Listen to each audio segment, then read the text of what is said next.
방금 전 JTBC가 동부구치소의 내부 고발자의 제보를 받아서 충격적인 보도를 했습니다. 지금 동부구치소 내부는 거의 통제 불능 상태라고 합니다. 아비규환입니다. 자, 지금 한 교도관의 내부 고발을 받아서 JTBC가 보도한 것을 보면 추미애 장관은 이제 정말 국민들 앞에 낯을 들 수가 없을 것 같습니다. 지금 동부구치소 안에는 놀랄만한 일들이 벌어지고 있습니다. 자, 교도관에게 수용자들이 침을 뱉고 코푼 휴지를 던지고 식사 배당 이런 거는 거의 힘들다고 합니다. 지금 동부구치소 안은 지금 통제가 거의 불능인 상태고 교도관들은 이 위협을 느끼고 일을 하기가 힘들다고 합니다. 자, 그런 가운데 이 코로나 공포는 점점 확산되고 있습니다. 어제 추미애 장관이 이 동부구치소를 다녀갔습니다. 비공개로 30분 다녀갔다고 합니다. 앉아서 보고받고 현장 안에는 들어가지도 않았던 것으로 보입니다. 그러는 가운데 동부구치소는 지금 이 통제가 불가능한 아주 영화에서 보는 그런 지금 정말 이거 상상하기 힘든 상황이 지금 연출되고 있습니다.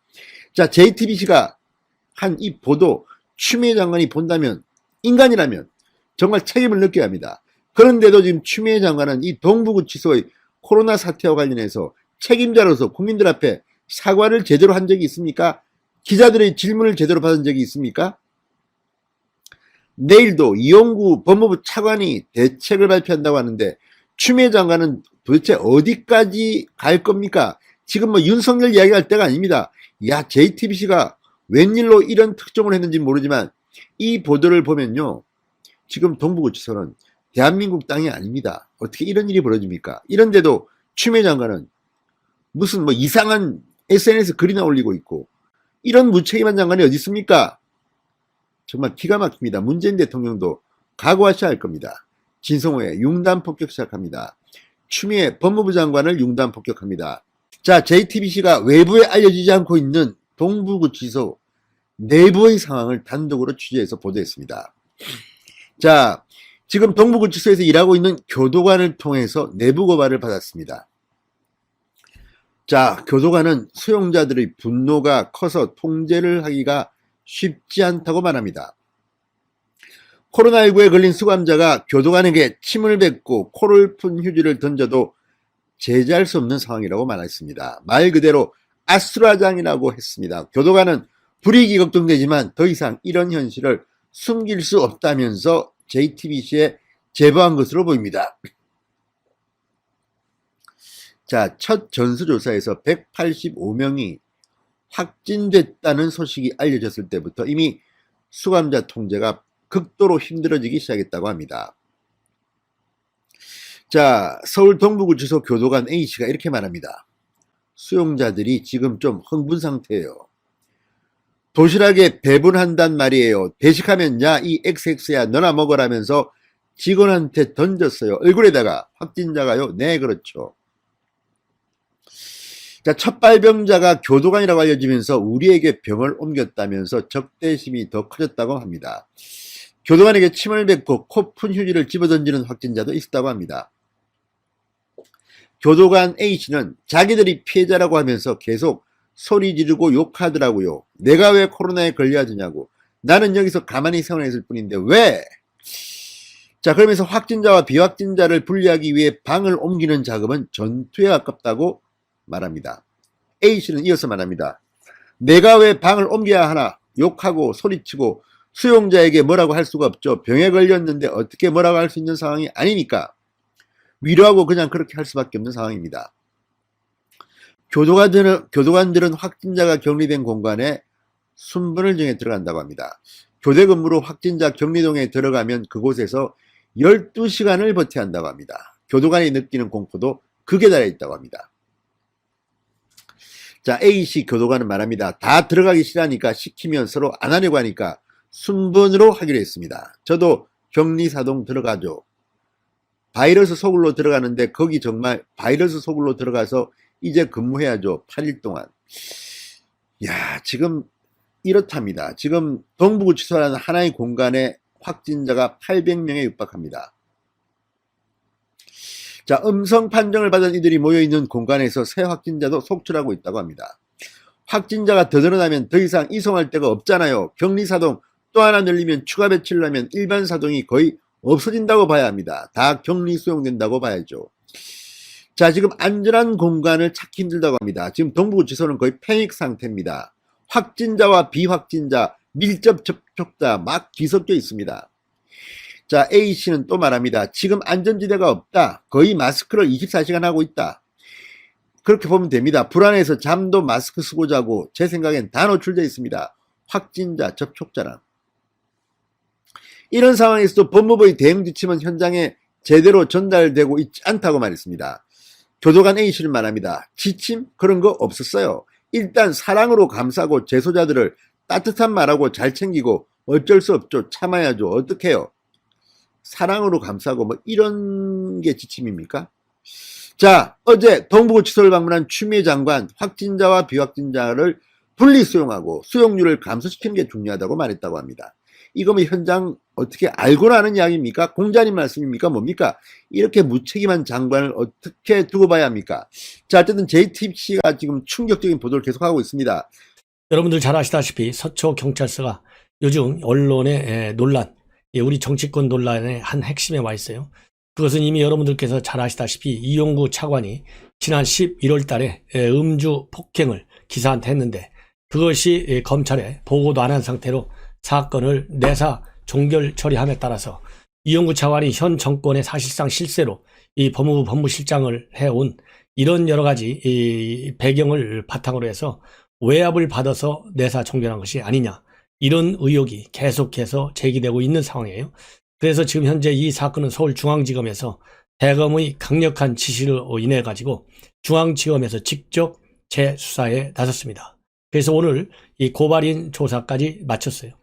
그래서 이제 검찰에서 재수사를 하고 있는데, 과연 우리 언론에서 제기되고 있는 대로 또 이 정치권에서 제기되고 있는 의혹들이 검찰 재수사를 통해서 제대로 밝혀질지 지금 현재 우리 언론과 우리 국민들의 두 눈이 집중적으로 지금 감시하고 있어요. 자, 그러나 아무리 감시를 많이 한다고 해도 살아있는 권력을 지금 이길 수 있는 이 기관이나 이 정당이 어디 있겠습니까?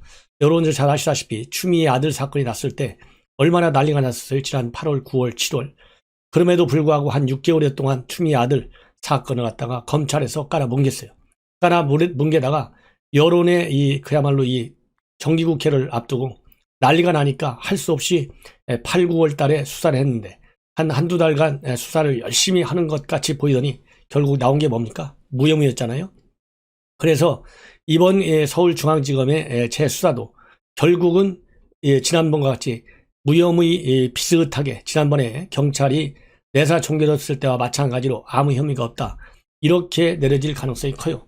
왜 그러냐면 지금 현재 윤석열 총장 살아는 왔지만 지금 살아는판에 지금 놓여 있는 거나 마찬가지지 않습니까?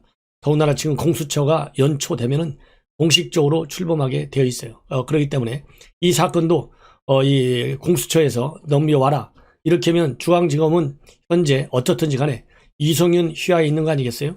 그래서 이성윤이가 시간만 계속 벌고 공수처장이 인사청문회 통계할 때까지 버티고 있다가 공수처에서 넘겨버리면, 공수처 마음대로 결정해버리면 더 이상 복수무책이에요.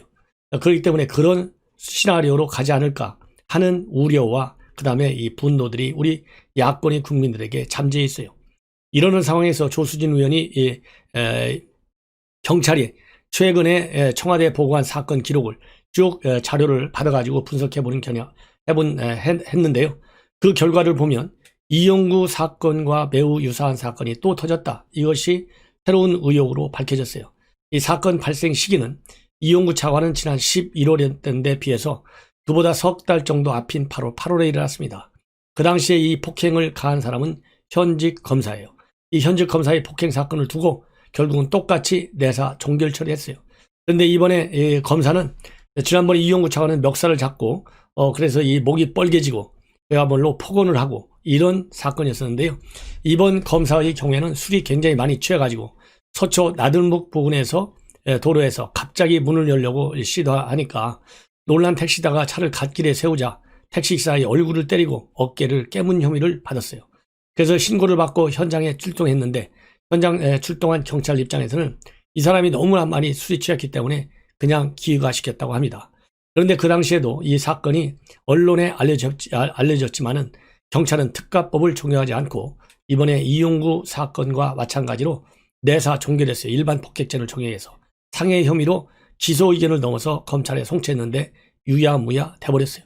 그래서 이 배경을 쭉 분석해 보니까 이건 무슨 지금 문제가 제기되고 있고 의혹이 제기되고 있냐면요. 서초경찰서장은 사법고시 44회, 서초경찰서 형사과장은 사법고시 48회라고 합니다. 자, 이용구도 사시 출신의 변호사, 그 다음에 법무부 법무실장을 했어요. 현직 검사도 당연히 사시 출신이죠. 전부 사시라고 사법시험이라고 하는 연결고리를 가지고 있어요. 그러다 보니까 특가법을 적용하지 않고 일반 폭행죄만 적용한 것이 아니냐. 그렇다고 본다면 이용구 차관의 경우에는 서초경찰서에서 수사 단계에서 변호사라는 것까지는 알았다는 거 아니겠어요? 근데 변호사라는 것을 알면서 법무부 법무실장을 채용까지 했다. 이 사실을 몰랐다는 게 도대체 말이 되겠습니까? 네이버 검색하면 다 나오는 거잖아요. 이러한 이 경찰의 이 설명에 이해할 수가 없는 거예요. 그리고 이 특검, 검사, 이 폭행 사건도 마찬가지입니다. 그래서, 여러 가지, 보면은 외압의 의혹이 충분히 간다라고 하는 것이 합리적인 추론의 결과다. 이런 말씀을 드리면서 이제는 현직 검사에 대한 서초경찰서의 봐주기 수사가 또다시 이제 언론의 집중 분석이 될 것이다. 취재 대상이 된다. 이런 말씀을 드리고 싶습니다. 그 다음에 두 번째로 문제는 여러분들 박원순 이 사건 뭐 잘 아시죠? 박원순 사건과 관련해서 경찰에서 29일 날 수사를 종결 처분했습니다. 수사 종결의 처리의 결과는 여태까지 왜 이렇게 엄청난 수사를 했는지 이해가 할 수 없는 그런 결과를 내놨어요. 이 성범죄의 방조, 유출을 밝혀낼 그러한 이 단서는 하나도 없다. 그래서 전부 다 무혐의 처분했습니다. 그동안에 경찰은 167일간 46명의 전단팀을 투입해서 실체를 규명하려고 했었는데요. 전혀 나온 게 하나도 없어요. 그래서 이 피해자 측에서는 더군다나 4년 넘게 20여 명에게 고충을 호소했지만 묵살을 당했다. 이렇게까지 얘기를 진술했어요. 그런데 피해자는 있고 가해자는 없는 꼴이 돼버렸어요. 이번에 보니까. 그래서 이거는 권력을 봐주기가 아니면 도대체 무능한 거냐 아니면 봐주기냐 둘 중에 하나일 수밖에 없다.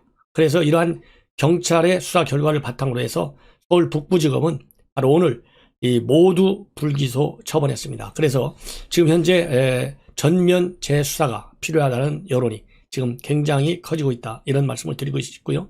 이 피소 사실 유출을 한 것은 본래 이 피해자 변호인 측에서 여성 단체에 이 관련 내용을 알렸어요.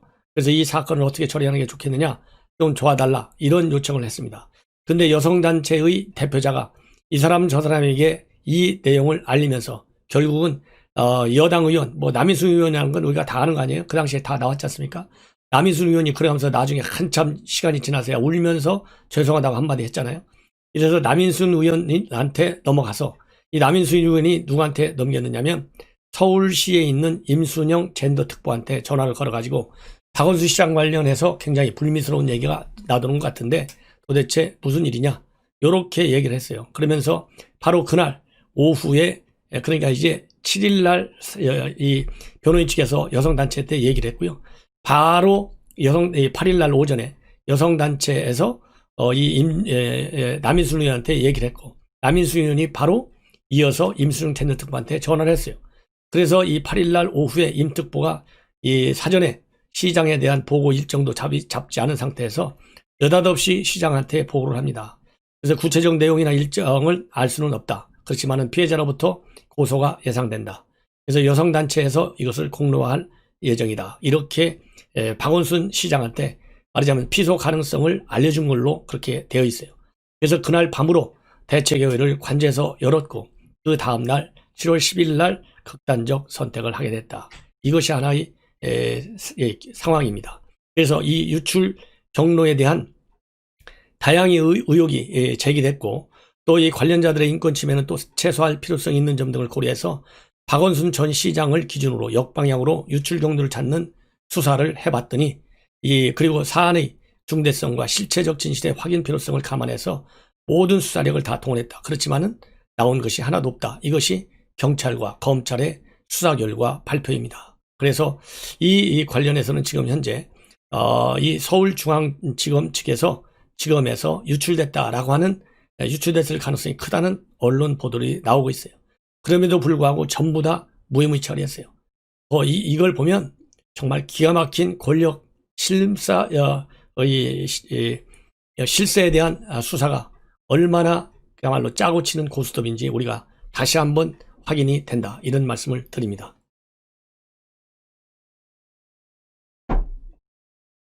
그래서 이것도 정말 특별수사팀, 근데 특별수사팀을 만들더라도요, 이제는 별도로 이런 특별수사팀을 못 만들게 돼 있어요. 검찰개혁, 추미애가 조치를 해놨잖아요. 이 법무장관의 결재를 꼭 받아야 되기 때문에 사실상 이것은 이걸로 끝나게 돼 있어요. 그래서 이러한 경우에는 이 법적으로 또 어떤 절차가 있는지 이 관련 NGO 단체라든가 변호사들이 연구해야 할 몫이 됐다. 이런 말씀을 드립니다. 다음으로는요, 노영민 비서실장 오늘 전부 노영민, 김상조, 그 다음에 민정수석 김종호 전부 사의를 표명했는데요. 비서실장으로는 유영민 전 과학기술정보통신부장이 부장관이 유력한 것으로 그렇게 알려져 있고 내일 오후에 공식 발표할 예정이다. 그래서 유영민 전 장관은 부산 출신이고 51년생, 올해 나이 70인 것으로 그렇게 알려지고 있습니다. 그리고 여러분들 아시다시피 오늘 전광 목사가 전격적으로 무혐의로 인해서 무죄를 판결을 받고 석방이 됐습니다. 이 석방이 되면서 일성은 대한민국이 이겼다 이렇게 두 번 외치면서 엄지손가락을 딱 펼쳐 보였다고 합니다. 그래서 오늘 이 출소의 변을 말씀드리면 김경재, 김수효를 죽이고 요즘은 윤석열 검찰총장은 죽이면 다 될지 알지만 천만의 말씀 만만의 콩떡이다. 이번 과정을 살펴보니 경찰, 검찰, 판사들 10% 정도는 아직 살아있다. 이렇게 얘기를 하고 있고요. 내 말이 좀 무리가 있다고 해도 한기총 대표를 구속하는 나라가 어디 있느냐. 너무 억울해서 미국 의회 국제인권단체에 상소하려고 했지만은 나 혼자 감방 살면 되지 라는 생각에 하지 않았는데 구속이 됐다. 그러면서 미국 청문회 가서 진술할 것이며 이미 상하원에 편지도 썼다. 이렇게 밝히고 있습니다. 그러면서 코로나로 오히려 오라고 문 대통령이 초청한 것이라며 이태원 사태가 터졌을 때 정세균 총리가 추적을 하지 않아 민가에 퍼졌고 그 이후에 우리 교회가 테러를 당했다. 이렇게 얘기를 하고 있습니다. 그러면서 대한민국을 해체하고 낮은 단계 연방제를 통해 북한이랑 섞으려는 당신들은 대한민국 헌법을 통해 심판을 받을 것이다. 백개문도 결정적 순간이면 대한민국으로 돌아올 것이다. 이렇게 얘기를 했습니다. 그런데 오늘 재판부가 전부 무죄를 선고한 거 두 가지인데요. 공직선거법 위반, 하나는 대통령에 대한 명예훼손 혐의, 명예훼손 혐의, 요 두 가지인데 공직선거법과 관련해서는요. 왜 선거법 위반이 아니느냐? 전 목사가 언급한 자유우파라고 하는 개념은 보수적인 성향을 가진 정당이라고 추측할 수 있다. 그렇지만은 매우 추상적이고 모호해서 실제 정당을 명확히 특정할 수는 없다. 그래서 정당이나 후보자가 구체적으로 특정되지 않았기 때문에 공직선거법상 선거법 요건에 충족하지 않는다. 이렇게 이 판결문을 내놨습니다. 그리고 문재인 대통령에 대한 명예훼손 혐의와 관해서는요. 문 대통령의 정치적 행보나 태도에 비판적 의견을 표명한 것이다. 사실을 적시한 경우라고 보기 어렵다. 그리고 표현의 자유가 제 기능을 하려면 생존에 필요한 숨쉴 공간이 필요하고 검찰은 전 목사 발언의 허위성을 심판 대상으로 삼지도 않았다. 그래서 무죄를 선고한다. 이렇게 밝혔습니다. 예. 상당한 의미가 있어요. 예. 그래서 이 대북전단 이 대북전단 살포 금지법 이런 것도 엄정한 표현의 자유 제한이다. 그래서 지금 국제사회가 난리가 났잖아요. 그래서 이것도 무효화 시킬 수 있는 우현 제청을 꼭 해야 되겠다. 이런 말씀을 드리고 싶고요.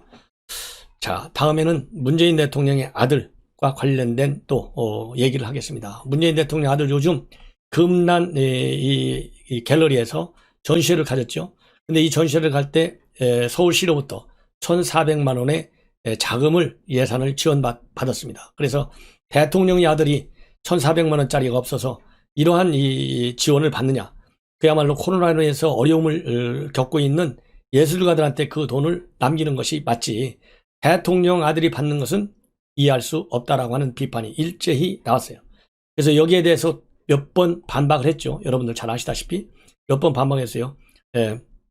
착각하는 것 같은데 지원금은 작가에게 수익으로 주는 돈이 아니고 전시 작품 제작에 사용하는 돈이다.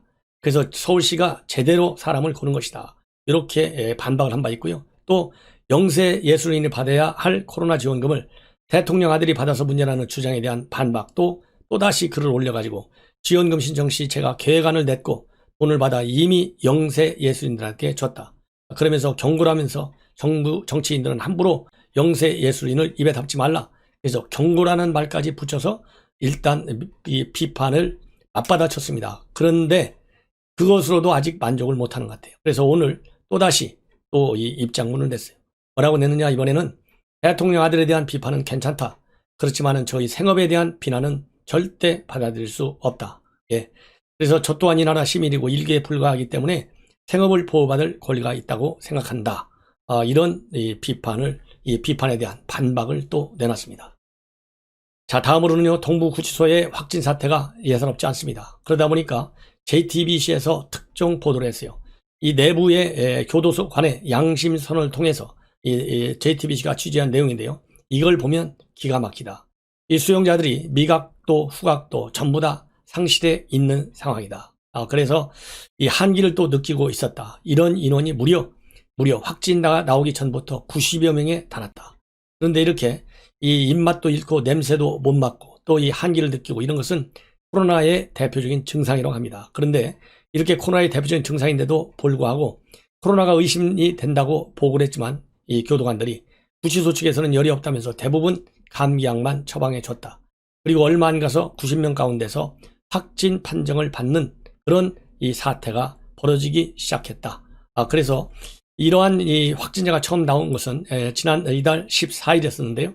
그리고 나흘 뒤인 18일 날 185명의 무더기 확진자가 나오면서 집단 감염의 전조가 보이기 시작했다. 이것이 교도관들이 이 양심 선언을 한 내용으로 되어 있고요. 또 추가적으로 어느 정도까지 되냐면 그러다 보니까 이 교도관들은 수용자들의 분노가 자꾸 커지다 보니까 통제하기가 굉장히 어려울 정도로 상황이 악화됐다. 그래서 이 수감자들이 코로나에 걸려있는 수감자들이 교도관한테 침을 뱉고 코를 푼 휴지를 던지고 그래서 도저히 제재할 수 없는 상황까지 돼가지고요. 말 그대로 아수라장이 되었다. 그래서 교도관들은 불이익이 걱정되지만 더 이상 이런 현실을 숨길 수 없어서 JTBC와 같은 언론에 알리게 됐다. 그러면서 양심선언 실태 문제점을 폭로하고 나섰습니다. 예. 그 다음에는 이제 마지막으로 두 건만 여러분들께 말씀을 드리겠는데요. 삼성 이건희 회장에 대한 국정농사 사건, 검찰에 오늘 구형이 있었습니다. 지난번 이 구형했던 12년보다는 낮은 구형 9년을 구형했어요. 그리고 이 부회장은 마지막 최후의 진술에 나섰는데요. 두 번 다시는 이런 잘못을 하지 않겠다. 그리고 삼성의 준법감시위원회가 본연의 역할을 다할 수 없도록 최대한도 뒷받침하겠다. 그리고 이 눈물을 흘리면서 이 하소연을 했습니다. 너무나도 존경하고 또 존경하는 아버님께 효도하고 싶다. 모든 게 제 책임이고 죄를 물으시면 다 저에게 물어달라. 그러면서 이번에 이건희 회장의 추도사에 등장했던 승어부, 즉 아버지를 등가한다는 말을 언급하면서 국격에 맞는 새로운 삼성을 만들어 존경하고 또 존경하는 아버님께 효도하고 싶다. 이렇게 밝히고 있습니다. 그리고 박근혜 대통령과의 독대 과정과 관련해서도 반성의 입장을 발표했습니다. 그러면서 2014년도 5월에 이건희 회장께서 쓰러지셨다. 경황이 없던 즉 박 전 대통령과 독대가 있었다. 지금 같았으면 결코 하지 않았을 것이다. 이 일로 회사와 임직원들이 고생을 많이 했고 국민도 실망했다. 솔직히 힘들었다. 모든 것이 저희 불찰이고 저희 잘못이다. 제가 부족했다. 이렇게 해서 눈물로 이 선처를 호소하고 있다. 이런 말씀을 드리고 싶습니다. 그리고 마지막 하나는 뭐냐면요. 김진욱 이제 공수처장이 되는데요. 정치적 중립성에 대해서 의문을 많이 갖고 있는 것 다 알고 있다. 그렇지만은 부족한 사람이지만 그런 이 국민들의 걱정과 기대를 충분히 알고 있다. 이러면서 공수처가 출범하고 차차 진행되어 가면서 아마 서서히 불식될 수 있으라고 생각한다. 지켜봐주는 국민들이 많다. 그리고 살아있는 권력에 대한 수사에 대해서도 지켜봐달라 말씀드리겠다면서 말을 아낀 것으로 그렇게 되어 있습니다. 근데 중요한 것은요.